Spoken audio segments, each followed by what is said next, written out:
প্রচণ্ড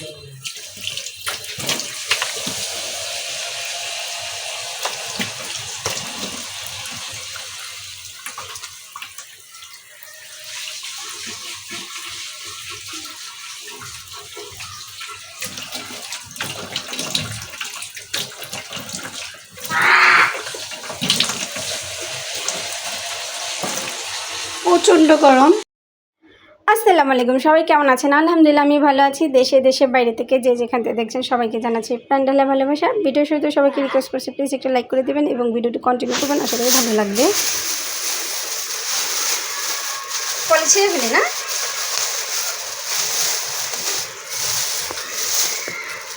কয়টা মুরগি?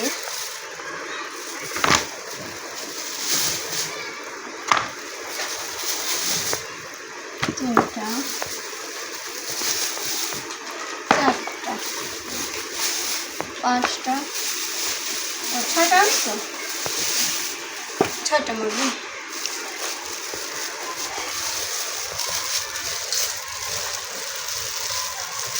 এত বড় একটা গিফট দিচ্ছে।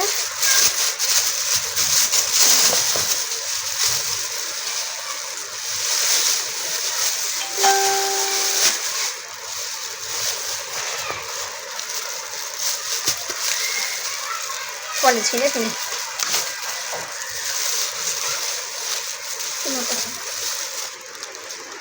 এটা গরুর মগজ না না ছাগলের মগজ, খাসির মগজ। এখানে 15 পিস মগজ আছে সম্ভবত। 15 পিস। আচ্ছা, আর এটা হচ্ছে খাসির কিডনি। ও আচ্ছা, খাসির কিডনি। আচ্ছা আমি ঢালি। ওপেন করো, আলাদা আলাদা দুটো পটে করো, একসাথে করুন। হ্যাঁ, আলাদা আলাদা করো। আরেকটা বাটি কয়টা নিয়ে আসো তো।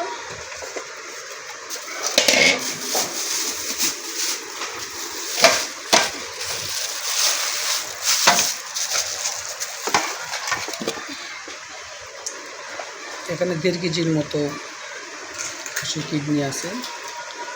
আজকে আমাদের এলাকায় পাওয়া যায় না, কাপ্তান বাজার গিয়েছিলাম সকালবেলা বাজার করার উদ্দেশ্যে, সেখানে এগুলো পাওয়া যায়, বা যেটা আমাদের এলাকাতে পাওয়া যায় না স্পেশাল এরকম। সম্ভবত 15 পিসের মতো খাসি। দেখি গুনি। হ্যাঁ, 1 2 3 4 5 6 7 8 9 10 11 12 13টা, দুটো কম। আচ্ছা, যা হতে পারে, সমস্যা নেই। বাট আচ্ছা 13 পিস মগজগুলো খুবই ফ্রেশ। সকালবেলা ওরা খাসিগুলো জবাই করার পরে মগজগুলো আলাদা করে ফেলছে, সেই মগজগুলো একেবারেই ফ্রেশ, ভালো হয়েছে না? কত পিস এগুলো? খাসির মগজগুলো এখানে 100 টাকা পিস, 13টা 1300 টাকা নিয়েছে। ও আচ্ছা। আর এখানে এটা হচ্ছে 550 টাকা কেজি, 1.5 কেজির মতো আছে। আর এটা দেশি মুরগি, 6 পিস দেশি মুরগি কেনা হয়েছে। এটা কত নিচ্ছে এখন বাজারে দাম কেমন? এখন 650 টাকা দেশি মুরগির কেজি। হ্যাঁ, 630 টাকা করে নিচ্ছি। আর যেহেতু আমার বেবি একসাথে বাজার করে বাবুর জন্য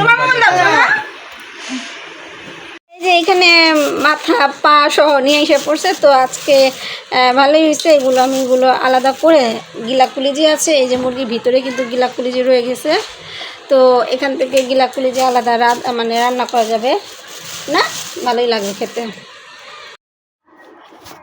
তো এখন এগুলো সব যা যা বাজার করা হয়েছিল, এগুলো যেমন মুরগি ছিল, তারপর খাসির মগজ, তারপর কিডনি, খাসির কিডনি, এগুলো যা আছে সবগুলো আমি এখন সুন্দর করে ধুয়ে পরিষ্কার করে রেখে দেব ডিপে।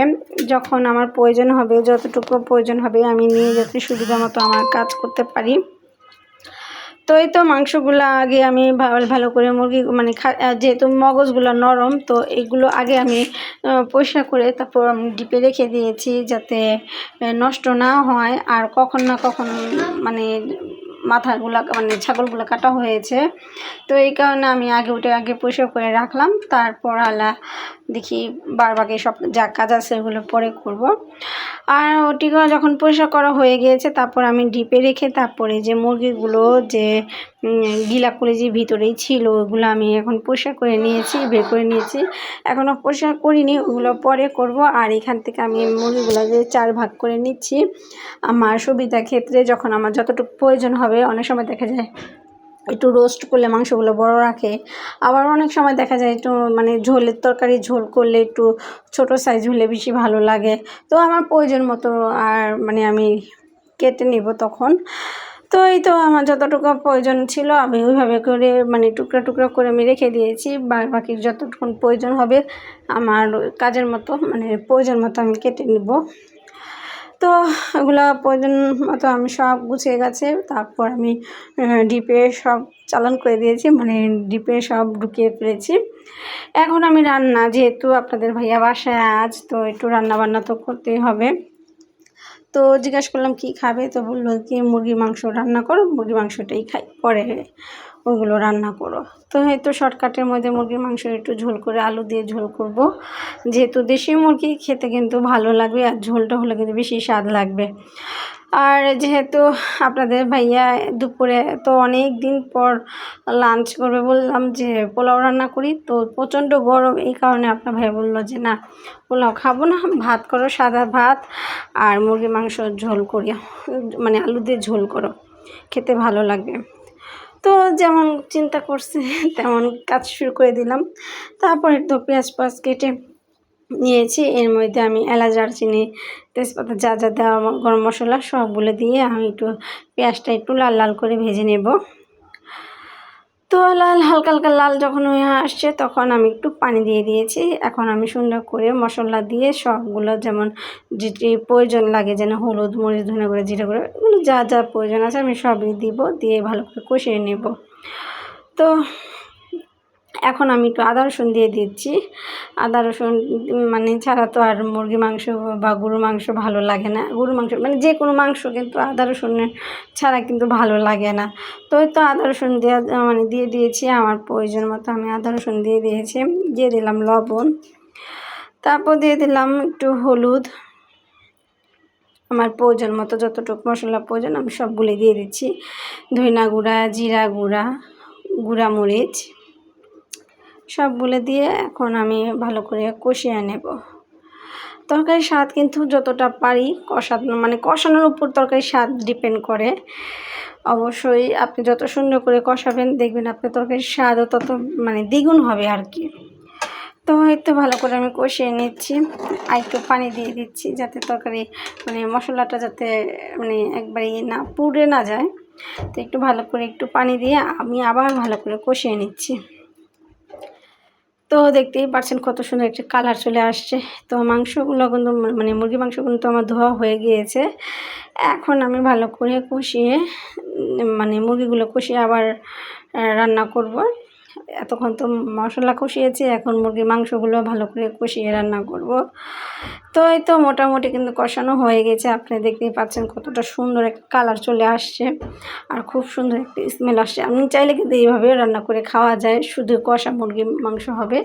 তো আপনাদের ভাইয়া ঝোল মানে আলু দিয়ে ঝোল খেতে চেয়েছে, তো আমি কয়টা আলু কেটে নিয়েছি ছোট ছোট মিডিয়াম সাইজের বেশ মানে মোটামুটি ছোট সাইজের আলুগুলো আমি 2 ফাড়াটি করে কেটে নিয়েছি।